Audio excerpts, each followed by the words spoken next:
नमस्कार। आज बात करते हैं इतिहास के एक ऐसे नाम की जिसका जिक्र आते ही जहन में जीत और तानाशाही दोनों की तस्वीरें एक साथ उभरती हैं। Napoleon Bonaparte. फ्रांसीसी क्रांति की आग और उथल-पुथल से एक ऐसी हस्ती निकली जिसने न सिर्फ फ्रांस बल्कि पूरे यूरोप का नक्शा हमेशा हमेशा के लिए बदल दिया। तो ये नेपोलियन था कौन?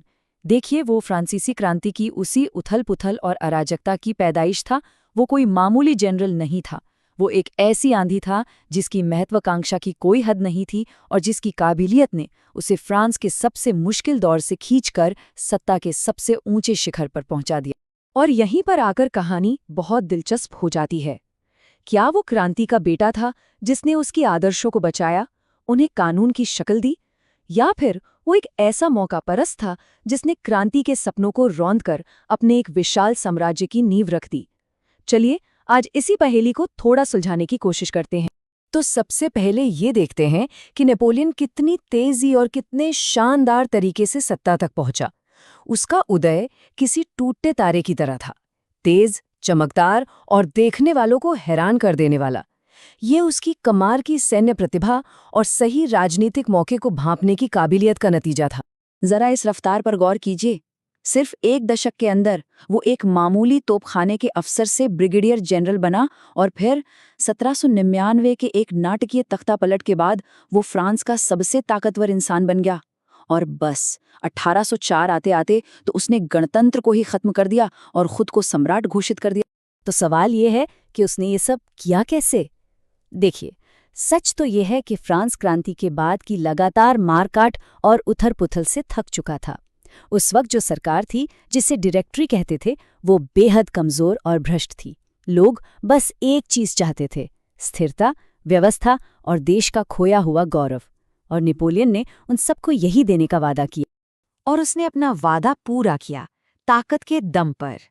18 ब्रूमेर के मशहूर तख्तापलट में उसने अपनी सेना के दम पर सरकार को उखाड़ फेंका और एक नई व्यवस्था बनाई जिसमें सारी ताकत उसी के हाथ में थी। ये असल में एक सैन्य तानाशाही की शुरुआत थी, लेकिन थके हारे लोगों ने इसे अराजकता के अंत के तौर पर खुशी-खुशी स्वीकार कर लिया। लेकिन नेपोलियन सिर्फ एक फौजी नहीं था। सत्ता में आते ही उसने फ्रांस को अंदर से बदलने का एक बहुत बड़ा और महत्वाकांक्षी कार्यक्रम शुरू किया। उसका लक्ष्य साफ था, अराजकता को खत्म कर एक नई मजबूत व्यवस्था बनाना। उसकी सबसे बड़ी और शायद सबसे टिकाऊ विरासतों में से एक है नेपोलियन कोड। जरा सोचिए, क्रांति से पहले फ्रांस में सैकड़ों किस्म के अलग अलग कानून थे। नेपोलियन ने उन सबको हटाकर एक नया आधुनिक कानूनी ढांचा बनाया जो तर्क और समानता के सिद्धांतों पर आधारित था। यही कोड आज भी दुनिया के कई देशों के कानूनों की नींव माना जाता है। और यहीं पर हमें नेपोलियन के शासन का सबसे बड़ा विरोधाभास देखने को मिलता है। एक तरफ उसने क्रांति के बड़े बड़े आदर्शों जैसे कानून के सामने सबकी बराबरी या संपत्ति के अधिकार को हमेशा के लिए पक्का कर दिया, लेकिन वहीं दूसरी तरफ उसने राजनीतिक आज़ादी को पूरी तरह कुचल दिया, प्रेस पर सख्त सेंसरशिप लगा दी और महिलाओं से उनके कई अधिकार छीन लिए। खैर, फ्रांस में अपनी पकड़ मजबूत करने के बाद नेपोलियन की नज़रें फ्रांस की सीमाओं के पार गईं। उसकी महत्वाकांक्षा सिर्फ फ्रांस पर राज करने की नहीं थी, वो पूरे यूरोप पर अपना परचम लहराना चाहता था। और लगभग एक दशक तक ऐसा लगा कि उसे कोई रोक ही नहीं सकता। उसकी महान सेना, जिसे ग्रैंड आर्मी कहा जाता था, ने पूरे महाद्वीप को रौंद डाला। ऑस्ट्रिया, प्रशिया और रूस जैसी बड़ी बड़ी ताकतों को युद्ध के मैदान में घुटनों पर ला दिया। उसने जीते हुए देशों में अपने ही रिश्तेदारों को राजा बनाकर बिठा दिया और देखते ही देखते एक विशाल फ्रांसीसी साम्राज्य खड़ा कर दिया। साल 1812 तक उसका साम्राज्य अपनी बुलंदियों पर था। स्पेन से लेकर पोलैंड तक लगभग पूरा का पूरा महाद्वीप या तो सीधे फ्रांसीसी शासन के अधीन था या उसका सहयोगी। ये एक अकेले इंसान की इच्छा शक्ति से खड़ी की गई बेहिसाब ताकत का एक हैरान कर देने वाला नज़ारा था। लेकिन एक ताकत थी जिसे वो कभी झुका नहीं सका, और वो था ग्रेट ब्रिटेन।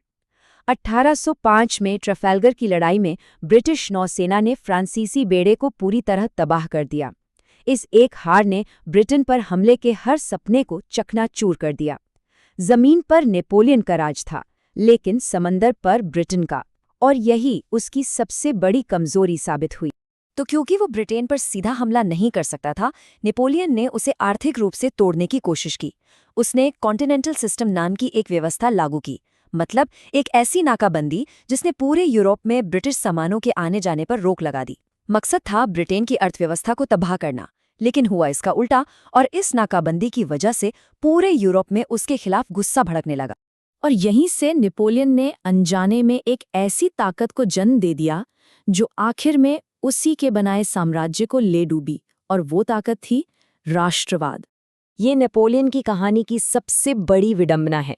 देखिए, उसने आज़ादी और राष्ट्र के फ्रांसीसी विचारों को तलवार के दम पर पूरे यूरोप में फैलाया।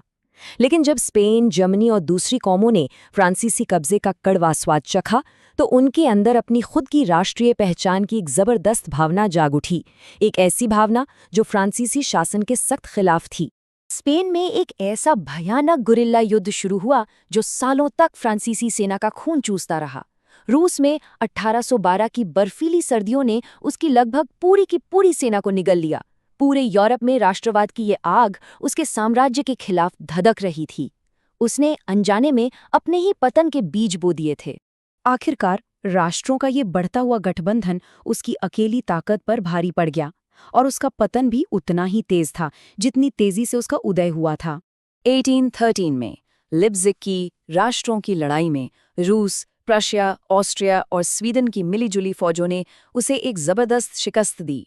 उसे देश से निकाल दिया गया, और हालांकि वो कुछ समय के लिए वापस लौटा, 1815 में वोटरलू की लड़ाई में उसकी आखिरी हार ने नेपोलियन युग का हमेशा हमेशा के लिए अंत कर दिया। तो आखिर में उसे कैसे याद किया जाए? एक तरफ वो एक आधुनिक सोच वाला लीडर था जिसने यूरोप से सामंतवाद को मिटाने में मदद की और कानून को एक नई आधुनिक शक्ल दी। लेकिन दूसरी तरफ वो एक बेरहम तानाशाह भी था जिसने अपनी महत्वाकांक्षा के लिए लगातार युद्ध लड़े, जिसमें लाखों लोग मारे गए, और उसने व्यक्तिगत आज़ादी का गला घोंट दिया। और आखिर में हम उसी सवाल पर वापस आते हैं जिससे हमने शुरुआत की थी, क्या वो क्रांति का वारिस था या उसका हत्यारा? शायद सच ये है कि वो दोनों था। एक ऐसा शख्स जिसने क्रांति के कुछ आदर्शों को कानून की शक्ल देकर अमर कर दिया और बाकियों को अपनी सत्ता की भूख में कुचलकर खत्म कर दिया। उसकी विरासत आज भी उतनी ही जटिल और बहस का एक बड़ा मुद्दा बनी हुई है।